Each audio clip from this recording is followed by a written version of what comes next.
La Cour suprême sénégalaise a entérimé le 4 janvier 2024 la condamnation du principal opposant Ousmane Sonko à 6 mois de prison avec sursis pour diffamation et injure envers le ministre du Tourisme Mame Mbaye Niang. Une condamnation qui compromet fortement la candidature du leader du parti PASTEF à la présidentielle du 25 février 2024. Selon le code électoral sénégalais, les personnes condamnées à une peine avec sursis inférieure ou égale à 6 mois sont inéligibles pour une durée de 5 ans. Nous pensons que la décision de la Cour suprême est influencée par le pouvoir fini. Le président Ousmane Sonko est déjà inscrit dans le fichier en vertu de l'ordonnance rendue par le président de la Haute Cour de Dakar. Et pour vraiment parler de son inéligibilité, il faut emprunter une nouvelle procédure de radiation fondée cette fois-ci non pas sur la contumace, mais sur la diffamation.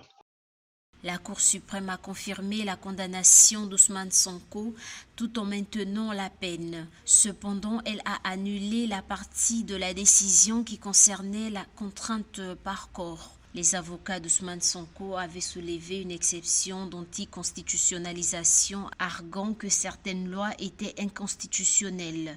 La Cour suprême a jugé cet argument irrecevable, ne prenant donc pas en compte l'exception soulevée par la défense. Et le Conseil constitutionnel aura déjà validé sa candidature pendant qu'il cherche une issue de secours. N'oubliez pas que le fichier électoral n'est pas un marché public et on y entre comme on veut, on y sort comme on veut.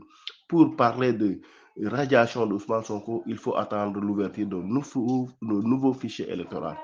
Rappelons que lors du dépôt du dossier de candidature d'Ousmane Sonko à l'élection présidentielle, le dossier a été déposé malgré de nombreuses difficultés, notamment l'absence d'une attestation de la caisse de dépôt et de consignation qui lui avait été refusée sous prétexte que Sonko n'était pas sur les listes électorales. De plus, la Direction générale des élections avait refusé de lui délivrer des fiches de parrainage nécessaires à la collecte de soutien exigé par le code électoral. Classé 3e lors de la présidentielle de 2019, Ousmane Sonko est en détention depuis le 29 juillet 2023 pour plusieurs accusations dont l'appel à l'insurrection.